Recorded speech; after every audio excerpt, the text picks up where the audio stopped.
ஜெபம் செய்வோம்.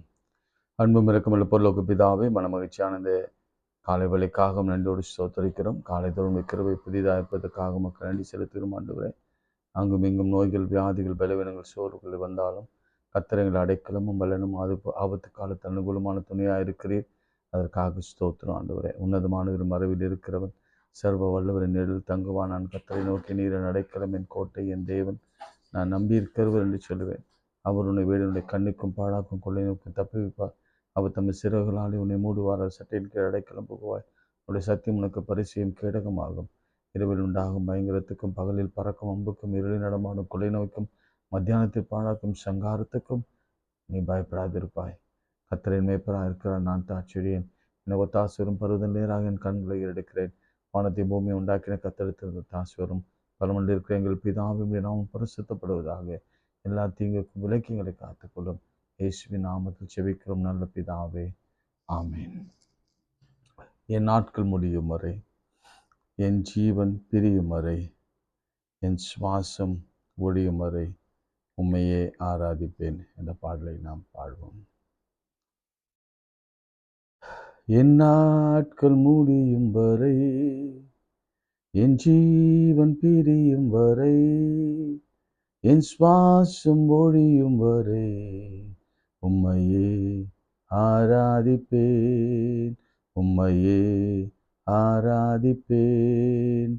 என் நாட்கள் முடியும் வரை, என் ஜீவன் பிரியும் வரை, என் சுவாசம் ஒழியும் வரை உம்மையே ஆராதிப்பேன், உம்மையே ஆராதிப்பேன்.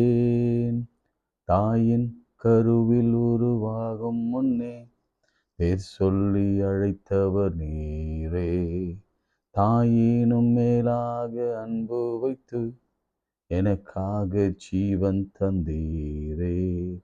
தாயினும் மேலாக அன்பு வைத்து எனக்காக ஜீவன் தந்தீரே. தாயிலும் மேலாக அன்பு வைத்து எனக்காக ஜீவன் தந்தீரே.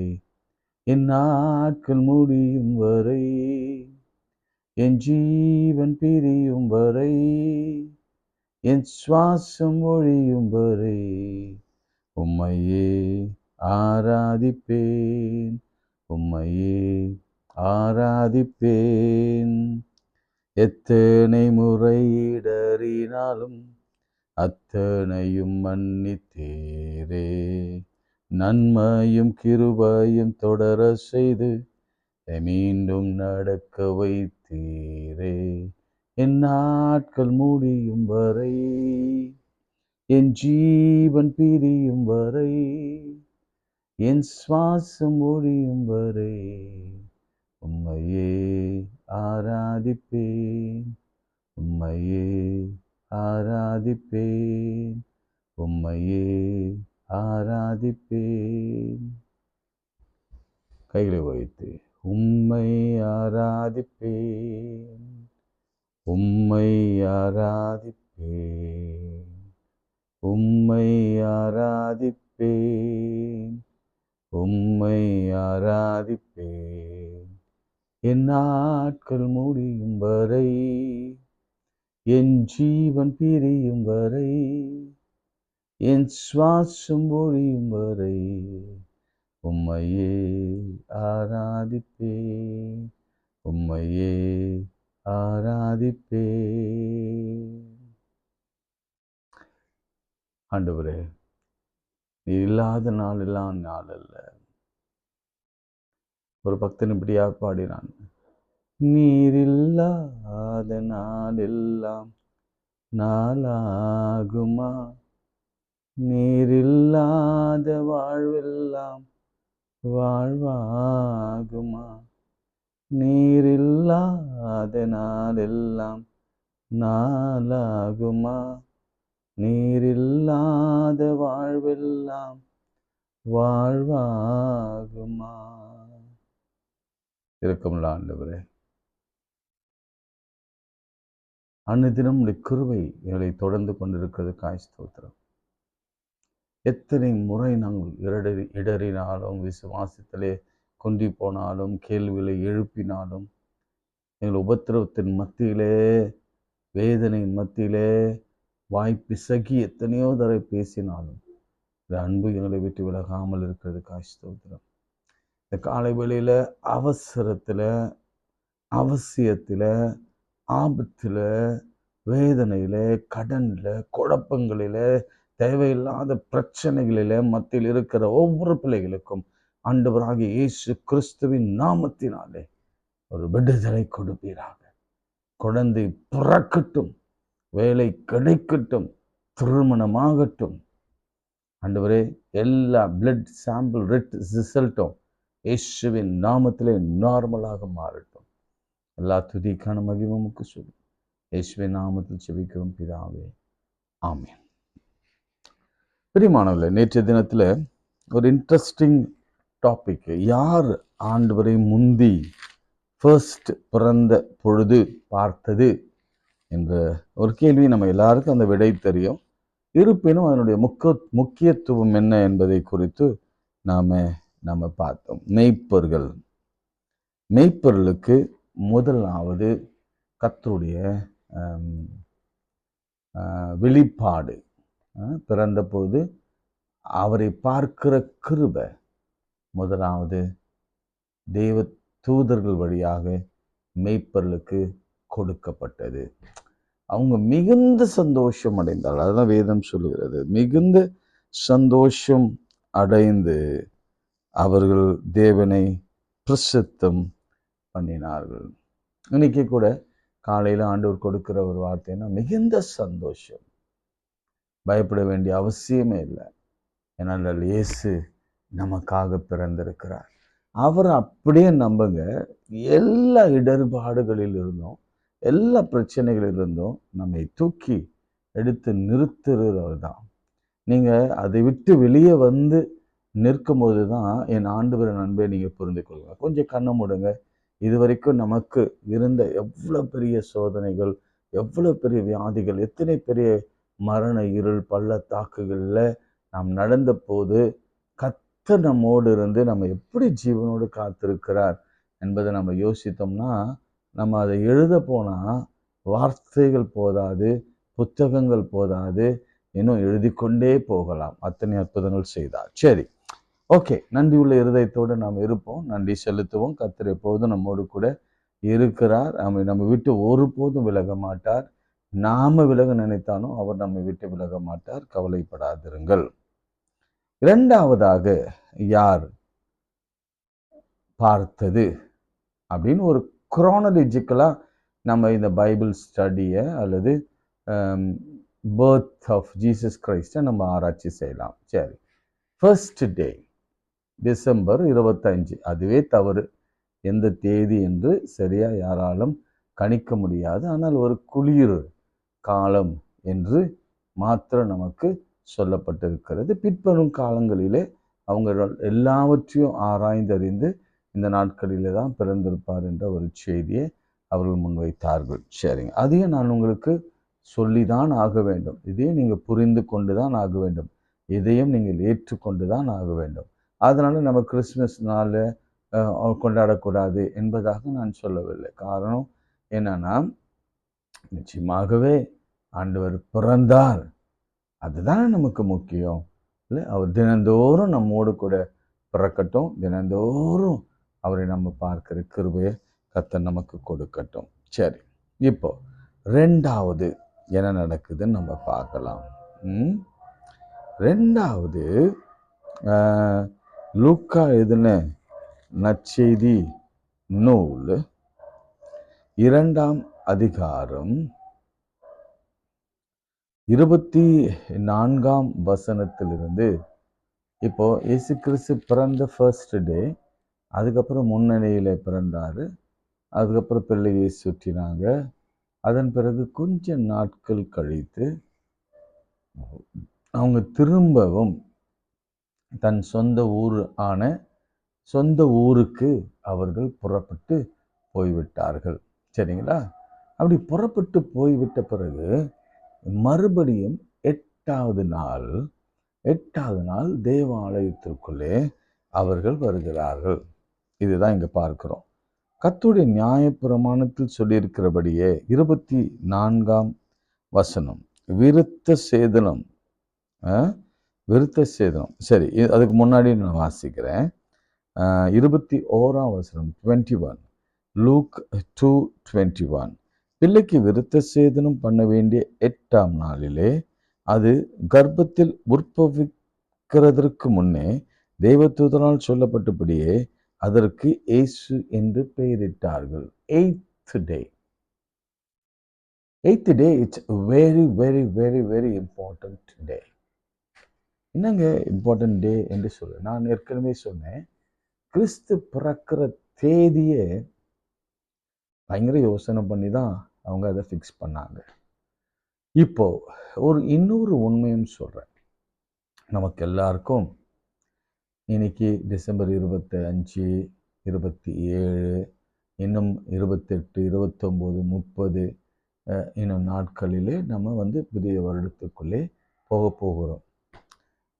பயங்கர சில பேர்லாம் நியூ இயரை செலிப்ரேட் பண்ணுவாங்க பாருங்க வீட்டில். அதே எப்படி கிறிஸ்மஸ் கொண்டாடினோமோ சிலர் பொங்கல் கொண்டாடுவாங்க, சிலர் தீபாவளி கொண்டாடுவாங்க, சிலர் எல்லா பண்டிகை தமிழ் பண்டிகைலாம் கொண்டாடுவாங்க. அதில் ஒரு வித்தியாசமாக நியூ இயரை இப்போ அனைத்து சமயத்தினரும் பயங்கரமாக கொண்டாட ஆரம்பிச்சிட்டாங்க.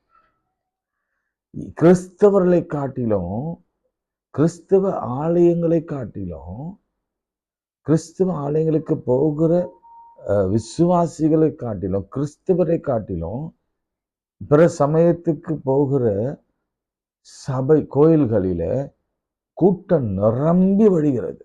நான் ஒரு முறை நிறைய தொலைக்காட்சி நியூஸ்லாம் நான் பார்த்தேன். அப்போ பார்க்கும் பொழுது எல்லா டைம் 12 o'clock எல்லா ஆலயத்தில் இருக்கிறாங்க. அடுத்த நாள் காலையில் எல்லாரும் நியூ ட்ரெஸ்ஸோடு கூட ஆலயத்துக்கு போகிறாங்க. நியூ இயர் செலிப்ரேஷன்ஸ் எங்கே பார்த்தாலும் உலகம் எங்கும் நியூ இயர் செலிப்ரேஷன். நமக்கு முன்னாடியே சைனாவிலலாம் நியூ இயர் கொண்டாட ஆரம்பித்து விடுவாங்க. அப்படி இருக்கும் பொழுது இந்த நேரம் கடந்து வருகிற பொழுது அப்போது அந்த நியூ இயர் செலிப்ரேஷன்ஸ் உலகம் எங்கும் செலிப்ரேட் கொண்டாடி கொண்டாரு. சரி, நியூ இயரை எப்படி ஃபிக்ஸ் பண்ணாங்க? இந்த கேள்வி உங்களுக்கு எப்பாவது தோன்று இருக்கிறதா? யார் அதை ஃபிக்ஸ் பண்ணது? அந்த கேலண்டரை யார் ஃபிக்ஸ் பண்ணா? ஹவு நியூ இயர் முன்குறிக்கப்பட்டது? அதுதான் கேள்வியாக. ஒரு உண்மை அதில் அடங்கியிருக்காது. நிறைய பேருக்கு அது இன்னும் விளங்காத ஒரு புதிராக இருக்கு. இந்த ஜெபத்தில் கலந்து கொண்டிருக்கிற உங்களுக்கு இது விளங்கினா போதும், உலகமெங்கும் இருக்கிற மக்களுக்கு இதை விளங்க பண்ணுங்க. இன்னைக்கு நீங்க கேட்கிறத எல்லாருக்கும் சொல்லுங்க. எது முக்கியம்? என்ன நடந்தது தெரியுமா? 25ஆம் தேதி இயேசு பிறக்கிறார். இயேசு பிறந்து அவர் ஆலயத்திற்கு கொண்டு போன 8வது நாள் 25, 26, 27, 28, 29, 30, 31, 8வது நாள் இயேசு கிறிஸ்துவ ஆலயத்துக்கு கொண்டு போனாங்க. அது 1ஆம் தேதி.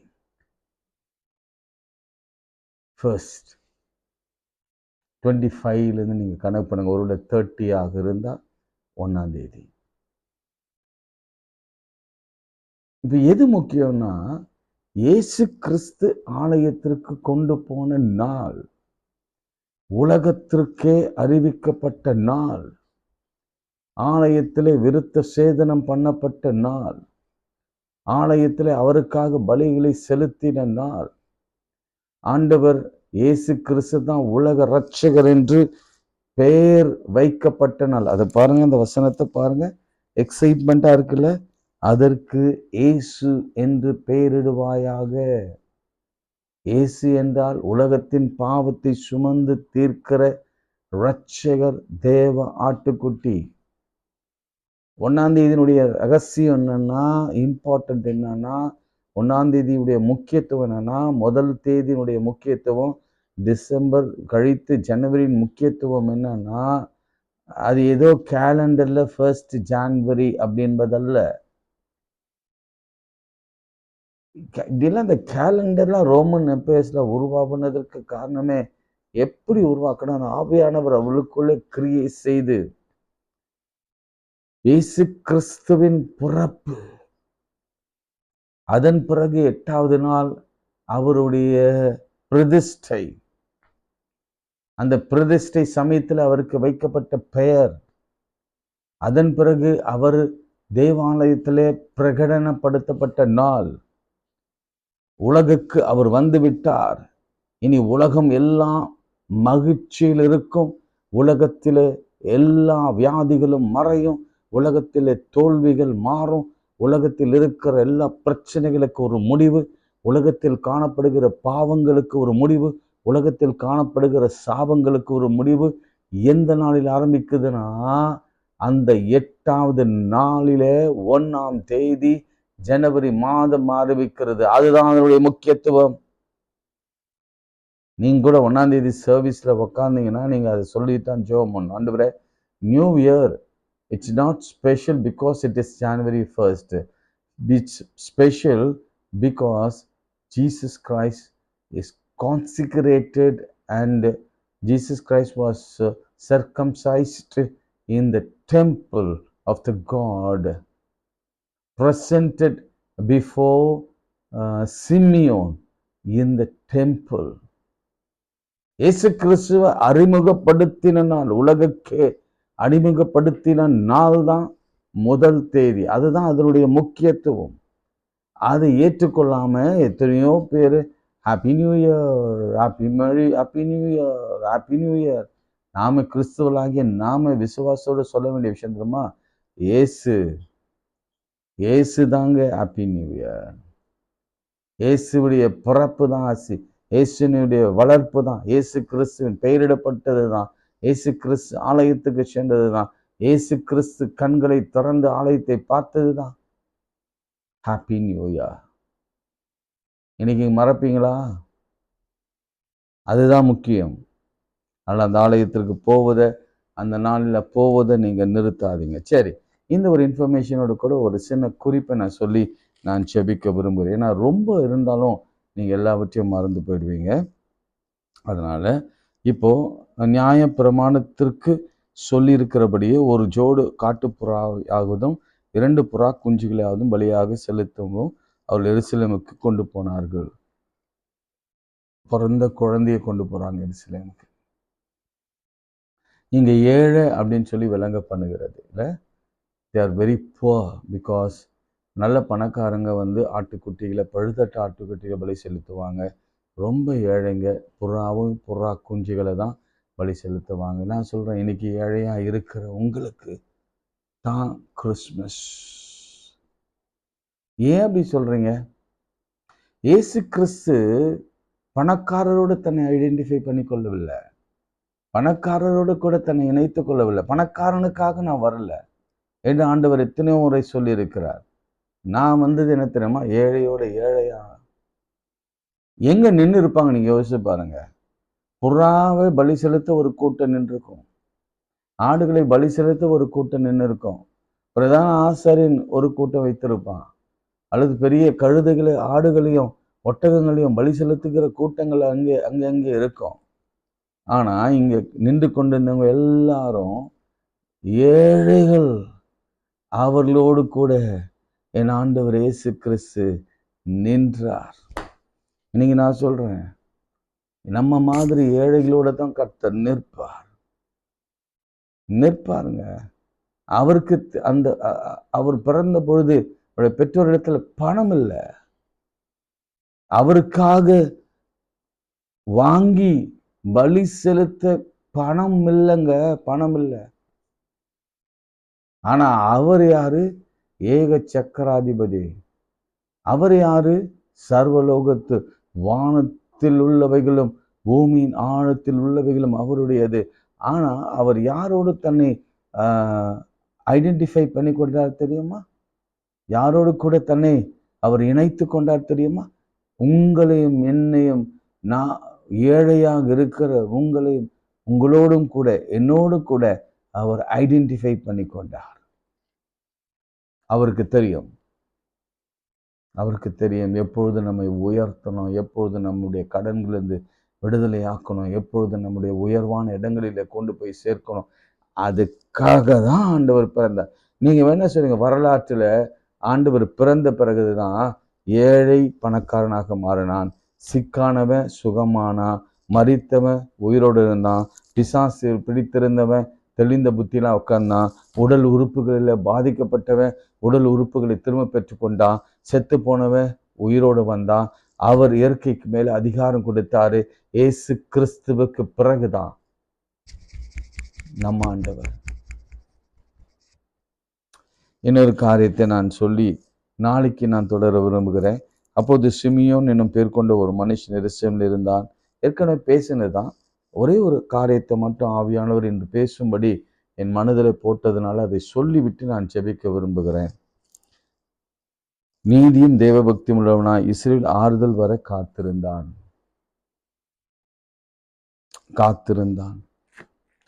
இந்த ஒரு விஷயத்தை மாத்திரம் நான் சொல்லிட்டு பார்க்க போறேன். அவன் எதற்காகவும் காத்திருந்தான். எதற்காக காத்திருந்தான்? ஆறுதல் வர காத்திருந்தான். யாருக்கு ஆறுதல்? இஸ்ரவேலுக்கு ஆறுதல் வர காத்திருந்தான்.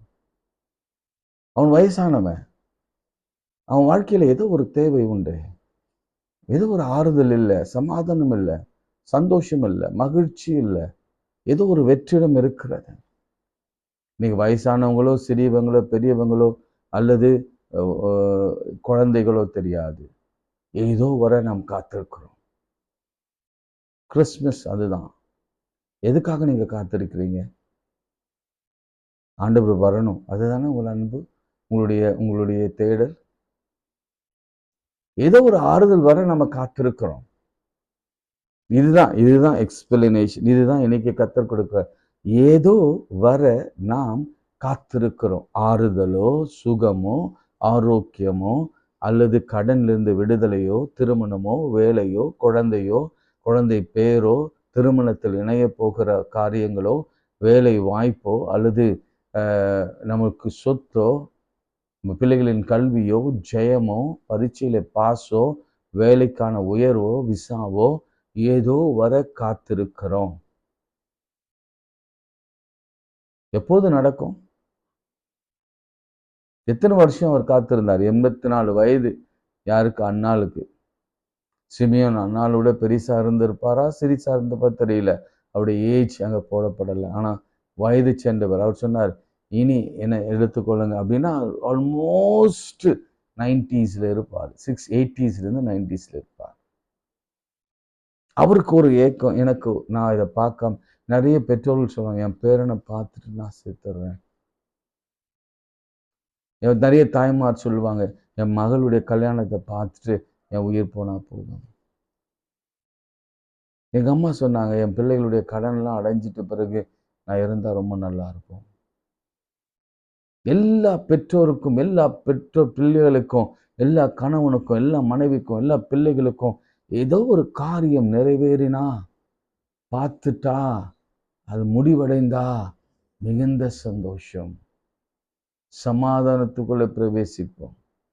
இன்னைக்கு அது இல்லை. எத்தனை பேர் சொல்ல முடியும், ஆண்டவருடைய வருகையை நான் பார்த்தா ரொம்ப சந்தோஷப்படுவேன், ஆண்டவரே என் கடனை அடைச்சா நான் ரொம்ப சந்தோஷப்படுவேன், எனக்கு அதுதான் ஆறுதல். நம்ம ஆறுதலை கெடுக்கிறது என்ன? நம்ம சமாதானத்தை கெடுக்கிறது என்ன? நம்முடைய வாழ்க்கையில் அமைதியை கெடுக்கிறது என்ன? ஏதோ ஒரு தேடல். நாம் நீண்ட நாள் காத்திருக்கிற காரியங்கள் அது சந்திக்காத போது, நடக்காத போது, காத்திருந்து உடல் இளைத்து போனோம் வேதம் சொல்கிறது. ஆனால் விரும்பினது வரும்பொழுதோ அது ஜீவ விருட்சத்தை போல இருக்கும். அதற்காக கர்த்தருக்கு காத்திருக்கிறவர்கள் புது பலனடைந்து கழுகுகளை போல சட்டைகள் எடுத்து எழும்புவார்கள், ஓடினாலும் இளைப்படையார்கள், நடந்தாலும் சோர்ந்து போகார்கள். இன்னைக்கு ஆவியானவர் உங்களுக்கு எனக்கு சொல்ல வேண்டிய விஷயம் தெரியுமா? நம் கண்கள் அதை காண்கிற வரைக்கும் நம்முடைய ஆயுசை கர்த்தர் அவர் எடுத்து முடிக்கவே மாட்டார். எலியா என்னை எடுத்துக்கோன்ட்டான். ஆனா ஆண்டவர் சொன்னார், இல்லை, உனக்கு சாவு இல்லைப்பா. நீ செய்ய வேண்டிய காரியம் என்னங்க செய்யணும்? அது உங்களுக்கு நிறைய தடவை சொல்லு. என்ன செய்யணும்? 2 ராஜாக்களை, 2 தீர்க்கதரிசிகளை அவன் ஏற்படுத்த வேண்டாம். டாஸ்க் இருக்கு, ஆண்டவருடைய திட்டத்துல இருக்கு. உனக்கு என்ன வயதானாலும் சரி, உனக்கு 5 வயதா, 6 வயதா, 10 வயதா, 15 வயதா, 20, 60, 70, 80, 90, உனக்கு வியாதியா, பலவீனமா, சோர்வா, பிரச்சனைகளா, திருமணமாகலையா, குழந்தை இல்லையா, அந்த காரியங்கள் எல்லாம் நிறைவேற்றாம கர்த்தர் நிறுத்த மாட்டார். எனக்கு ரொம்ப பிடிச்சது அதுதான். ஆறுதல் வர காத்திருந்தவனுக்கு நடந்தது என்ன தெரியுங்களா? அவனை தேடி ஆறுதல் வந்தது. ஆமென் சொல்லுங்க. இவன் ஆறுதலை தேடி போல, அவனை தேடி ஆறுதல் வந்தது. அதே மாதிரி இன்னொரு வாக்குத்தத்தமும் சொல்லப்பட்டது, நீ கிறிஸ்துவை காணும் முன்னும் மரணம் அடைய மாட்டாள். இன்னொரு வசதியை சொல்லிட்டு நான் முடிச்சுடுறேன். இந்த அற்புதத்தை காணும் முன் உன் வாழ்க்கையில மரணம் இல்லை. உன் பிள்ளையின் திருமணத்தை காணும் முன் மரணம் இல்லை. உன் பிள்ளையின் பிள்ளையை காணும் முன் மரணம் இல்லை. நீ ஒரு குழந்தையை பெற்றெடுக்கிற வரைக்கும் உன் வாழ்க்கையில அழிவு இல்லை. உன் வேலை கிடைக்கிற வரைக்கும், உன்னுடைய பிரச்சனைகள் தீர்கிற வரைக்கும், காணும் முன் அவ்வளவுதான். காத்திருந்தவன் காணும் முன். இந்த 2 வார்த்தையை மனதில் வைத்துக் கொள்ளுங்க. நான் கிறிஸ்துமஸுக்கு இதுதான் யோசித்தேன். காத்திருந்தவன் கண்டான். காணும் முன். நீ காத்திருந்தா காண்பாய். கர்த்தர் வந்து காண்பிப்பார். ஆமென். காவிரி நிரம்பி சொல்ல எத்தனையோ பேருக்கு இது அப்படி ஆகட்டும். கண்களை மூடி நாம் ஜெபிப்போம். முடிந்தால் நாளைக்கு பார்க்கலாம். அன்புள்ள ஆண்டவரே, கொடுத்த வார்த்தைக்காய் ஸ்தோத்திரம். காணும் முன் ஆறுதல் வர நாங்கள் காத்திருக்கிறோம். அந்த ஆறுதல் வர காத்திருக்கிற வரைக்கும், காண்கிற வரைக்கும் எங்க வாழ்க்கையில ஒன்றும் நேரிடக்கூடாது. ஒரு பலவீனங்களும் நேரிடக்கூடாது. ஒரு சோர்வு வரக்கூடாது. எங்க மரணங்கள் வரக்கூடாது. இழப்புகள் வரக்கூடாது. கடன்கள் வரக்கூடாது. துன்பங்கள் வரக்கூடாது. வியாதிகள் வரக்கூடாது. எங்கள் எதிராளிகள் ஜெயிக்கக்கூடாது. அதமாகணும். எங்கள் கண்கள் முன்னே எங்கள் எதிராளிகள் அழிவதை நாங்கள் பார்க்க வேண்டும். எங்க கண்ணில் அதை காணும். வசனம் சொல்வது, உன் கண்களால் மாத்திரம் அதை பார்த்து நீ துன்மார்க்கருக்கு வர பலனை நீ காண்பாய். ஆண்டவரே, உமக்கு நன்றி. நீ கேட்ட எல்லா எங்க ஜெபத்துக்காக ஸ்தோத்திரம். இதை நிறைவேற்ற போகிறதுக்காக ஸ்தோத்திரம். இயேசுவின் நாமத்தினால் எதை கேட்டாலும் தருவேன் சொன்னவர். இயேசுவின் நாமத்தில் ஜெபிக்கிறோம் நல்ல பிதாவே, ஆமேன். நமது ஆண்டவராகிய இயேசு கிறிஸ்துவின் கிருபை, பிதாவாகிய தேவனுடைய அன்பு, பரிசுத்தாவின் ஐக்கியம் நம் அனைவரோடு மீண்டும் சதாக்கள் நினைத்திருப்பதாக. ஆமேன். அனைவருக்கு ஷேர் பண்ணுங்க. அது உங்களுக்கு ரொம்ப ஆசீர்வாதமாக இருக்கும். தயவு செய்து அந்த ஆசீர்வாதத்தை போக்கடிச்சிடாதீங்க. உங்களுக்கு கிடைக்கிற வாய்ப்பை நீங்கள் பயன்படுத்துங்க. விதைங்க. விளைவிக்கிறவர் அவர், நீர் பாய்ச்சுகிறவர் அவர். யாருக்காவது ஒருத்தருக்காவது நீங்கள் நிச்சயம் இதை ஷேர் பண்ணுங்க. கர்த்தர் உங்களை ஆசீர்வதிப்பார். ஆமென்.